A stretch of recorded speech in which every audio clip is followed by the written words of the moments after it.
Dit is Sint-Peder-Kastet, een klein plaatsje in de Gironde. Vandaag is het 19 juni en het is Vaderdag. Vandaag wordt er ook een vide grenier gehouden, zeg maar een rommelmarkt. Iedereen die wat op zolder heeft liggen, kan dat te koop aanbieden. Sint-Peder-Kastet is een dorpje zonder commerce, zoals het hier heet. Er is één winkel en dit is de bakker, de boulanger. En die verkoopt behalve de stokbrood en de croissanten, de Zuidwest, de regionale krant hier. Dit is het gemeentehuis van Sint-Pé. Jaarlijks worden er in Frankrijk zo'n 1400 vide greniers georganiseerd.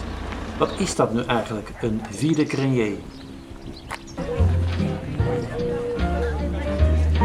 Alors, le vide-grenier, c'est une c'est un marché, comme un marché, on peut dire un marché, mais c'est les particuliers qui viennent vendre tout ce qu'ils ont dans leur maison, qui veulent se débarrasser. En fait. C'est pas d'antiquité? Alors, c'est différent. Si c'est antiquité, c'est brocante vide-grenier. Ah, d'accord. Quand vous avez que le label vide-grenier, c'est que des particuliers. C'est jamais des brocanteurs. Ah, vous n'êtes pas une professionnelle? Non. Alors, le vide-grenier, c'est là où on trouve tout ce qui est ancien. Il y a beaucoup d'anciens, logiquement. Beaucoup de choses anciennes, vieilles. Vide-grenier, c'est tout ce qu'on a dans les caves, tout ce qu'on peut vendre. Belle, belle, belle comme le jour. Belle, belle, belle comme l'amour. Elles te rendront fou de joie, fou de douleur, mais crois-moi plus fou. D'elle, d'elle, d'elle de jour. Le grenier, c'est comme de l'antiquité, comme des antiquités, un peu, mais des choses fonctionnelles qu'on se servait tous les jours, Et pas uniquement dans la décoration. Et qu'est-ce que vous êtes professionnel ou particulier? Non, que des amateurs, que des particuliers qui vendent nos choses à nous. Et les produits, qu'est-ce que les gens en cherchent par exemple? De tout. Des gens achètent de tout. Fou de douleur, mais crois-moi plus fou. D'elle, d'elle, d'elle de jour en jour. Un jour enfin, tu la verras, tu ne peux pas te tromper. C'est la dame qui parle, c'est pas moi. C'est pas dame qui parle. Oui, alors le patron il vend ses œufs, ses poules, ses pintades. Et là aujourd'hui on a vidé les armoires et puis voilà. Alors là à côté on donne et là à côté on vend. Ah d'accord. Voilà.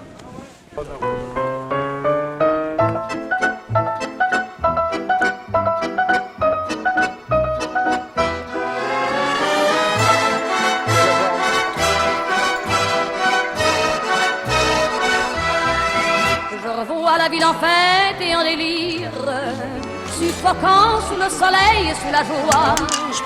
Vide-grenier, vous voyez, c'est des particuliers Oui. qui ont des affaires voyez, anciennes et puis qui essayent de négocier, de vendre. Ok. Les boutons, c'est l'antiquité, on retrouve des boutons. D'une antiquité, c'est des boutons d'une quarantaine d'années en arrière. Mais ça c'est le produit de votre ou de votre famille qui vous vend? De la famille et puis des récupérations chez un voisin qui vide son grenier, qui se débarrasse. Au lieu de jeter à la poubelle, on récupère puis on essaye de faire profiter quelqu'un qui serait intéressant. On répare. Voilà. Une folle farandole, nos deux mains restent soudées.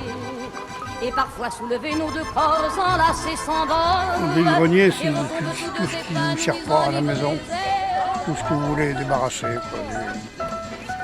Des fois, il y en a, mais bon, c'est en fonction du prix aussi. D'accord. 50 centimes, 1 euro. Et vous êtes collectionneur par exemple pour anciens livres? Non. Ça, c'était du temps pour les enfants dans le temps. C'est vieux comme livre. Ah oui? Alors, ce sont les livres nouveaux ou... Ah non, c'est des vieux livres. D'accord. Et quels produits sont très connus maintenant? Nous, en vide-grenier, on fait un peu de tout. De tout? De tout, ça part du verre, ça part une vieille hache ou un tournevis, ça va de tout. Ce sont des produits qui ne sont pas achetés. C'est des produits qu'on n'a plus besoin.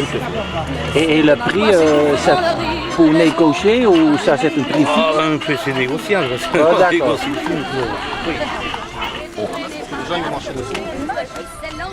Ah ben là je sais pas, les freins de lumière, oui ça marche, oui. Oui, on l'a enlevé d'une chambre que j'ai refaite à neuf. Mais tout marche, les ampoules, tout ça marche. Hein.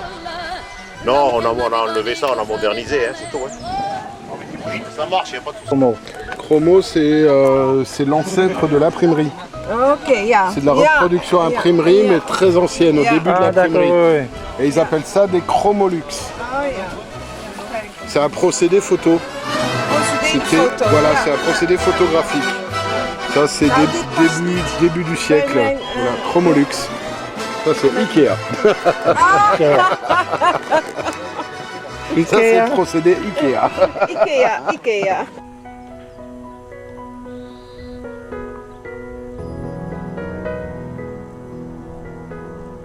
Non, ça c'est de la récupération, c'est des gens qui m'apportent ça et tout, je récupère. Mais moi, si vous voulez, j'ai une entreprise de peinture. Ah. Donc, je récupère. Là, vous avez l'arrivée qui va normalement au téléphone, à la prise de téléphone. Et ensuite, à l'intérieur, je crois, là, non, c'est ces deux fils là. Oui. Ou c'est l'inverse, ces deux fils vont à la prise et ça va à la sonnerie. Voilà. Mais bon, avant, il faut retirer un câble qui part du téléphone pour le rebrancher, mais il fonctionnait. Ah, d'accord. Là où je les ai pris, moi, ils fonctionnaient. Ils étaient encore branchés, là où on me les a donnés. C'était, on était dans les... Oh là là. C'est vieux, hein. On trouvait ça dans les gares, dans les anciennes gares autrefois de la guerre. Avant la guerre? Avant la guerre. Pendant la guerre 39-45. Et ça coûte combien? Ça, je le vends 10 €. Dans la rosée, ce dimanche matin, ma thermos et ma monnaie à poignée. Je pose tous mes sacs et mes cartons pleins. Voici venu le jour du vide-grenier. Tout le monde s'affaire et vite on s'effare. Des efforts à faire pour trouver bonne affaire. De tout ce qu'il faille faire pour satisfaire. Non mais faudrait-il pas que ça vous soit offert.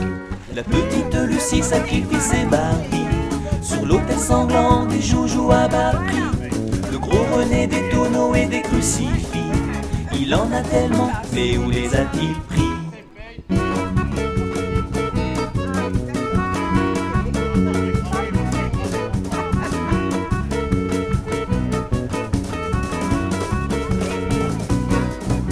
Il n'y a plus de rosée, ce n'est plus matin.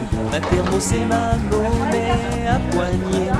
Je regarde mes sacs et cartons encore pleins. Voici venu le jour du vide-grenier. À côté de mon stand, je le confesse, il y a plus vendeurs et plus organisés.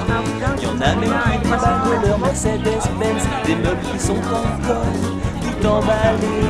À côté de mon stand, il y a plus gros, des anciens commerçants qui se fournissent à métro. Madame Josette est une perle avec ses colliers, c'est quand même beau business quand on est retraité.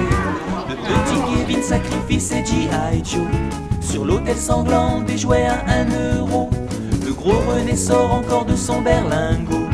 Des seaux galvanisés, des bassines, des sabots.